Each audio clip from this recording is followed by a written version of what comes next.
इस वीडियो में हम एक्सरसाइज 3.3 का रिवीजन करेंगे। देखिए बेटा, एक्सरसाइज 3.3 में प्रतिस्थापन विधि से क्वेश्चन हमें सोल्व करने हैं। एक्सरसाइज 3.2 में हमने किससे किए थे? ग्राफ या विधि से। ठीक है, और भी विधियां आएंगी, उसके बारे में मैं आपको अलग से अगली वीडियो में बताऊंगी। प्रतिस्थापन विधि या सब्स्टिट्यूशन मेथड, जैसा कि नाम से ही पता चल रहा है कि स्थापना एक समीकरण से कोई वैल्यू निकाल करके, चाहे तो हम x की निकाल लें या y की, मर्जी है, आंसर सेम ही आएगा। एक समीकरण से वैल्यू निकाल लेंगे और फिर उससे दूसरे में वैल्यू पुट कर देंगे। देखिए, मैं आपको एक क्वेश्चन करवाती हूँ, उससे आपको अच्छे से समझ में आएगा। फर्स्ट क्वेश्चन के ये 6 पार्ट हैं, एक बार अच्छे से रिवाइज कर लेंगे, आपके दिमाग में अच्छे से बैठ जाएगा। देखिए, फर्स्ट क्वेश्चन बहुत ही सबसे आसान फर्स्ट पार्ट है, बिल्कुल इजी सा। क्वेश्चन को ऐसे का ऐसे सेम टू सेम लिख लेंगे। फिर क्या करेंगे कि समीकरण 1 मान लेंगे और समीकरण 2 मान लेंगे, दूसरे वाले को समीकरण 2 मान लेंगे। इतना ठीक है। उसके बाद क्या करेंगे, आपकी मर्जी है, चाहे तो x का मान निकालें या y का, किसी भी समीकरण से x या y का हम निकाल सकते हैं। अभी लास्ट में समीकरण 2 लिखा तो मैं समीकरण 2 से ही निकाल रही हूँ, चाहे तो 1 से भी निकाल सकते हैं। इसमें कोई हार्ड एंड फास्ट रूल नहीं है, कोई रट्टा नहीं लगाना है, किसी से भी निकाल सकते हैं, सेम आंसर आएगा। मैंने 2 से निकाला, जैसे समीकरण 2 से। देखिए, समीकरण 2 से क्या हुआ, मैं x का मान निकालना चाहती हूँ। x का मान आया बेटा 4, और ये y इधर जा करके प्लस का हो गया है, 4 + y। ठीक है, ये आ गया है। अब किसी भी समीकरण से मान निकाल लिया है और दूसरे में पुट कर देंगे। x का मान समीकरण 1 में रखने पर, जिस समीकरण से निकालेंगे उससे दूसरे समीकरण में हमें मान रखना है। ठीक है, समीकरण 1 में रखने पर, x का मान समीकरण 1 में रखने पर, x का मान क्या लिखेंगे अब हम? 4 जमा y, 4 जमा y और जमा y, 4 जमा y बराबर 14। अब यहाँ से y का मान हम निकाल लेंगे। देखिए कैसे, 4 जमा y कितना हो गया? 2y बराबर 14। यहाँ से y का मान चाहिए तो बाकी चीज़ें हम, बाकी नंबर्स दूसरी साइड भेजेंगे। 14 - 4, क्योंकि इसके आगे प्लस का निशान है तो ये माइनस हो जाएगा। कितना आया बेटा? 14 - 4 10 हो गया, यानी 2y बराबर 10, यानी कि y का मान आया बेटा 10/2। 10 के बटे में 2 कर देंगे क्योंकि ये गुना में है, यानी y की वैल्यू आ गई हमारी 5। y की वैल्यू 5 आ गई है। अब आपकी मर्जी 1 में रखें या 2 में रखें, आंसर सेम आएगा। हम लिख देंगे, फॉर एग्जांपल 1 में ही रख लेते हैं। y का मान समीकरण 1 में रखने पर, ठीक है, 1 में रख दिया। x जमा y का मान कितना आया है? 5 बराबर 14। समीकरण 1 यही कहता है। यहाँ से x का मान आ गया 14 - 5, यानी कि 9। तो आंसर हमारे आ चुके हैं। x की वैल्यू है 9 और y की वैल्यू है 5। y की वैल्यू 5 और x की वैल्यू 9, ये हमारे सॉल्यूशन। देखिए क्या किया है, समीकरण 2 से मैंने x की वैल्यू निकाल ली, फिर उसको समीकरण 1 में मैंने पुट कर दिया। ओनली एक ही वेरिएबल बचा है, एक ही चर बचा है, और उसी से हमने उसको सोल्व कर दिया है। बहुत ही इजी से हैं। अच्छा, इनको देखकर कंफ्यूज नहीं होना कि ये बटे में है तो क्या करेंगे। कुछ नहीं है, जो भी बटे वाली संख्याएं हैं, जैसे 3 और 2 है, बटे वाली संख्या 3 और 2 का एलसीएम ले लेंगे। 3 और 2 का एलसीएम बेटा 6 होगा। 3 और 2 का एलसीएम 6 है, तो इस पूरे समीकरण को 6 से गुना कर देंगे। देखिए सेकंड पार्ट है, जैसे सेकंड पार्ट में समीकरण 2 को 6 से गुना करने पर, 6 से गुना क्यों किया बेटा? मैंने आपको बताया था अभी, जो भी बटे वाली संख्या उनका एलसीएम ले लेंगे और किसी भी समीकरण, पूरे समीकरण को किसी भी संख्या से गुना कर दें या भाग कर दें तो कोई फर्क नहीं पड़ता समीकरण पे। 6 से गुना करेंगे, करके देखा हमने, यहीं पर मैं करके देख रही हूँ रफ सा।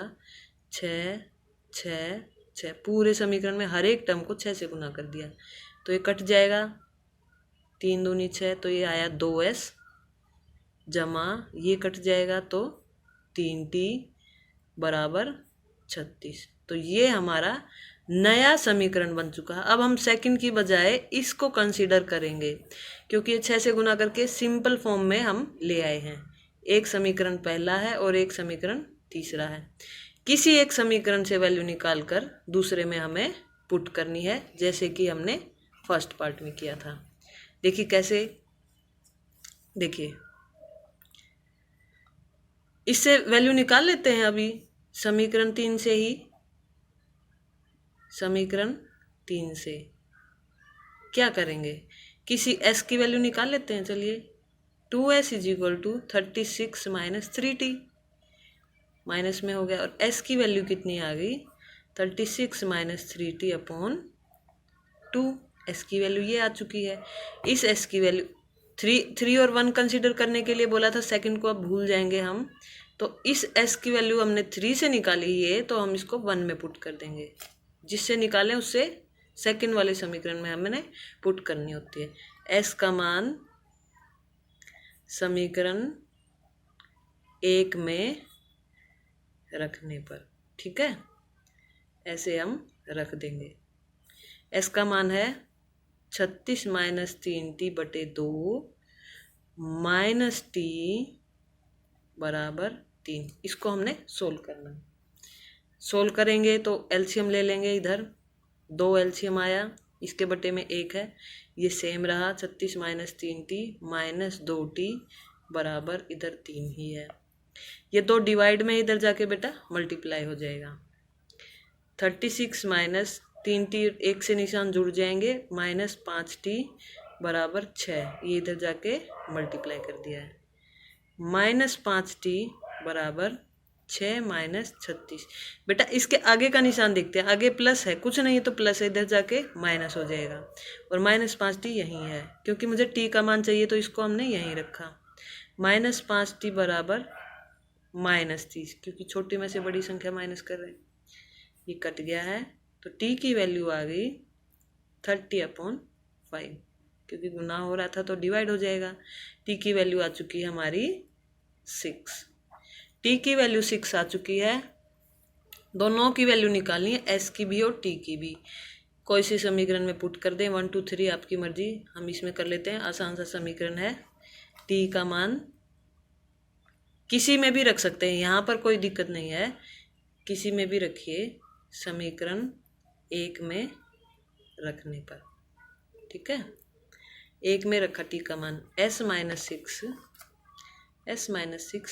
= 3 था, तो s - 6 = 3। दिस इम्प्लाइज s = 3 + 6 यानी कि 9। तो s की वैल्यू आ गई है 9 और t की वैल्यू आ चुकी है 6। समझ। आइए अब थर्ड पार्ट देखते हैं।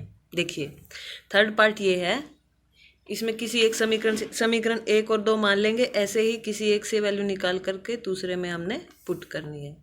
मान लीजिए हमने इससे निकालनी है 9x = 9 + 3y, ठीक है। समीकरण 2 से, यहाँ भी लिखे चाहे कहीं लिखें, समीकरण 2 से 9x की वैल्यू 9 + 3y है, तो x की वैल्यू आई 9 + 3y/9। ये x की वैल्यू आ चुकी है। इस x की वैल्यू को 2 से निकाली है तो 1 में पुट कर देंगे। x का मान समीकरण 1 में रखने पर,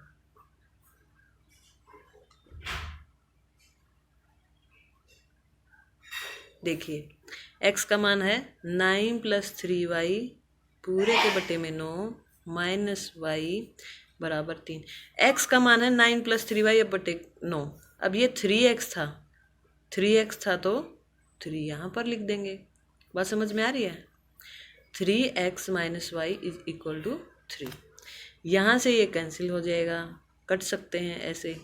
तो 9 + 3y और ये बटे में 3 है तो मैं एलसीएम ले लूँगी, पूरा के बटे में 3 और ये -3y हो गया बराबर 3।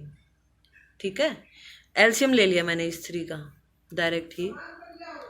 3y से 3y कैंसिल हो गया, 9/3 = 3। तो 3 = 3, ये सत्य है, यह है सत्य है। 3 तो 3 के बराबर ही होता है। यहाँ पर मेरे किसी भी चर की वैल्यू नहीं निकल के आई, यानी ना तो मेरी x की वैल्यू आई है और ना ही मेरी y की वैल्यू आई है। 3 = 3 हो गया, ये तो हमेशा ही होता है। तो इसका मतलब ये है कि इन दोनों समीकरण के अपरिमित रूप से अनेक हल होंगे। बेटा मैंने पिछली वीडियो में आपको बताए थे 3 तरह के हल होते हैं, या तो अद्वितीय हल होगा, सेकंड होगा अपरिमित रूप से अनेक हल, या फिर कोई हल नहीं। मान लीजिए यहाँ पर 4 = 3 आ जाता तो हम कहते कि असत्य है और इसका कोई हल नहीं होगा। अब हम कहेंगे कि अपरिमित रूप से अनेक हल होंगे। तो अपरिमित रूप से अनेक हल होंगे हमारे। ठीक है, अब देखिए कैसे निकालेंगे वो हल। बेटा किसी को भी एक समीकरण एक में, जैसे y का मान k रख लीजिए, ये कैसे भी कर सकते हैं हम, x का मान k करके भी या y का मान k करके भी। माना y = k, y का मान हम k रख लेंगे समीकरण 1 से। 3x - k = 3। तो यहाँ से 3x का मान आ गया 3 + k और x का मान आया 3 + k/3। तो x की वैल्यू आ चुकी है मेरी ये, और y की वैल्यू ये हमारे आगे हल। यहाँ पर k की वैल्यू कुछ भी रखते जाइए, 1 2 3 0 -1, कोई भी रियल नंबर रखते जाइए तो आपकी कॉरस्पॉन्डिंग y की वैल्यू x की वैल्यू आती रहेंगी। तो ये अपरिमित रूप से अनेक हल। ठीक है बेटा, यहाँ से एक समीकरण और 2 समीकरण। समीकरण 2 से हम किसी x का मान निकाल लेंगे और समीकरण 1 में पुट कर देंगे। वर्गमूल 3x = 8y होगा, है ना, क्योंकि इधर जाके प्लस हो जाएगा। x की वैल्यू यहाँ से आई √8 बटे √3y। x की वैल्यू क्योंकि ये गुणाम में है तो यहाँ जाकर डिवाइड होगा।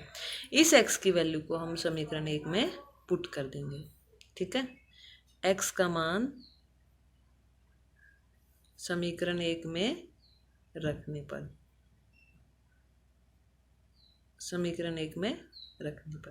देखिए इसमें रखा वर्गमूल 2 इंटू है, ये x का मान कितना है, √8 बटे √3y जमा √3y = 0। यहाँ से देखिए 8 और ये वर्गमूल 8 और वर्गमूल 2 की गुना हुई वर्गमूल 16। तो ये आया वर्गमूल 16y बटे √3 जमा √3y = 0। वर्गमूल 16 का मान होता है 4y बटे √3 जमा √3y = 0। यहाँ पर हम एलसीएम ले लेंगे बेटा, √3 एलसीएम आया है 4y जमा, और √3 की √3 से गुना होगी 3y = 0। ये यहाँ जाकर 0 हो जाएगा और ये जुड़कर 7y बटे √3 = 0। दिस इम्प्लाइज 7y = 0, क्योंकि 0 हो गया। यहाँ से y की वैल्यू भी 0 आ गई, क्योंकि ये 7 भी डिवाइड हो गया, 0/7 यानी 0। y की वैल्यू 0, y की वैल्यू 0, y की वैल्यू किसी भी समीकरण में आप रख दीजिए, x की वैल्यू भी 0 आ जाएगी। लिख कर देंगे आगे, y का मान समीकरण 1 में रखने पर रख देंगे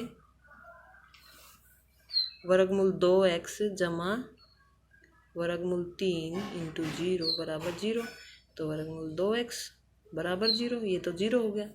तो x की वैल्यू है 0/√2 यानी जीरो, एक्स की वैल्यू भी जीरो है और वाई की वैल्यू भी जीरो है। इस तरह से क्वेश्चन नंबर 1 है। ठीक है बेटा।